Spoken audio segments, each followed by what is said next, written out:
হাজার হাজার কোটি টাকা দিয়ে এখানে ব্লক করা হয়েছে, এই ব্লকগুলো নষ্ট হয়ে যাচ্ছে। রাঙ্গুনিয়ার গোডাউন ব্রিজস্থ কর্ণফুলী সেতু রক্ষার দাবিতে অবৈধ ও অপরিকল্পিত বালু উত্তোলন বন্ধের দাবিতে মানববন্ধন। চট্টগ্রামে রাঙ্গুনিয়ায় কর্ণফুলী গোডাউন সেতু রক্ষায় অবৈধ ও অপরিকল্পিত বালু তোলা বন্ধের দাবিতে মানববন্ধন ও সমাবেশ অনুষ্ঠিত হয়েছে।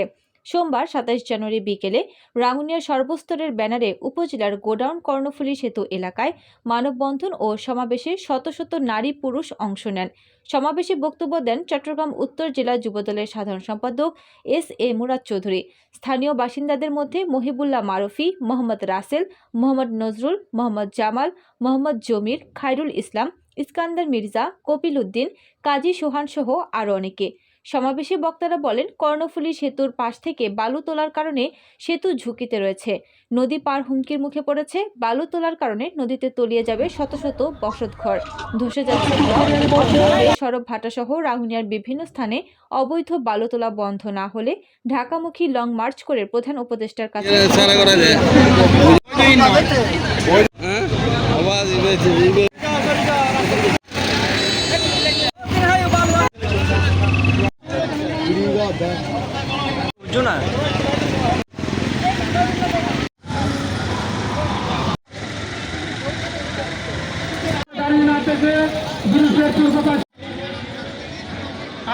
অত্যন্ত কষ্টের বিনিময়ে মানুষের দাবির অনেক দিনের দীর্ঘদিনের আন্দোলনের ফলে এই ব্রিজটি তৎকালীন বিএনপি সরকারের আমলে হয়েছিল।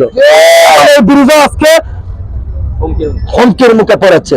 প্রিয় সাংবাদিক ভাইয়েরা, আপনারা যথাযথভাবে আপনারা জাতীয় পত্রিকার মাধ্যমে হোক, আপনারা ইলেকট্রিক মিডিয়ার মাধ্যমে হোক, আপনারা সত্যকে উপস্থাপন করবেন, আপনারা সত্যকে জানাবেন দেশের কাছে, দেশের মানুষের কাছে, প্রশাসনের কাছে।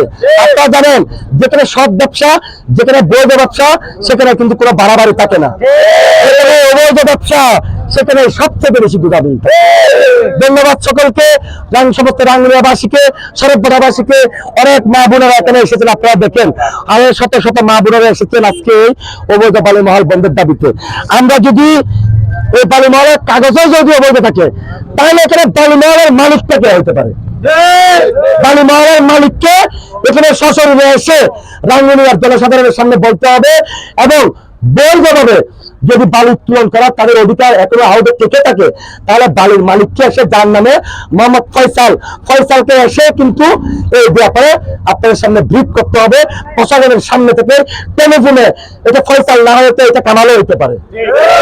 এটা ফয়সাল থেকে 5 জনের সাথে কাগজ করেছে, কাগজ কোনটা এখানে জনগণ মেনে নেবে? এখানে ফয়সাল অনেক জনের সাথে বালুর চুক্তি করেছে, বালু মহল করার। অনেকে এখানে ফয়সালের থেকে বালু চুক্তি করেছে। জনগণ 5 টাকা দিয়ে কিনে 10 টাকা করে বিক্রি করতেছে, 10 টাকা দিয়ে কিনে 5 টাকা 15 টাকা বিক্রি করতেছে। তাহলে আমাদের যথাযথ দাবি হচ্ছে যে রুট দিয়ে বালু গাড়ি চলাচল করে এগুলো সংস্কার করতে হবে বালু মহল কর্তৃপক্ষকে। বালু মহলের মালিক যারা, এদেরকে সংস্কার করতে হবে যদি বালু মহল চালাতে হয়। বালু উত্তোলন যে হিসেবে নিচ্ছে তারা, সেগুলো তখন নেওয়াটাই তো কম আর বেশি উভয়টাই অবৈধ। তাদের কাছে কোনো কাগজ নেই, তাদেরকে কেন জনগণ কর দিবে?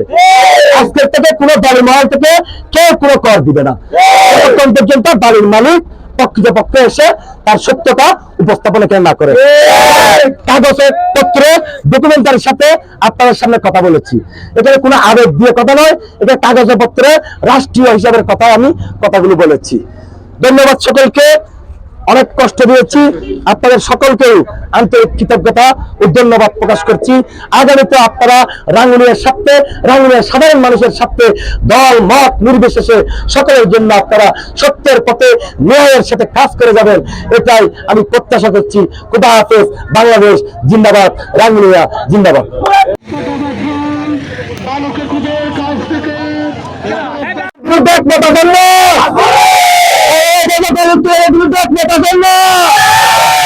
এখন যারা ব্যক্তি তারা এখন যারা এখানে হার 2 নম্বরে কাগজ বাড়াইয়ে সরকারের ল রাষ্ট্রে দুর্নীতিবাজ করিয়ে এলাকাবাসীর দোকানদার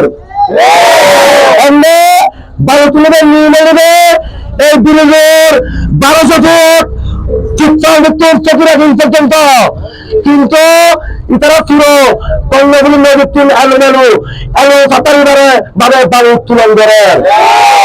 আরো এইভাবে আরো খালবাগা মানুষ কর্ণগুলি এই পুকুর মাঝে আড়াই করে বাড়ি আছে, অপরিকল্পিত পানি উত্তোলনের কারণে আড়াই করে বাড়ি পাই গেল। আরো বন্যেছেন এই সড়ক ধরা পুনরায় পাই যায় সরকারে নদীবন্দর রুটে এনডিসিসি বড় বড়কের দাবে দাবে পাওয়া যাবে।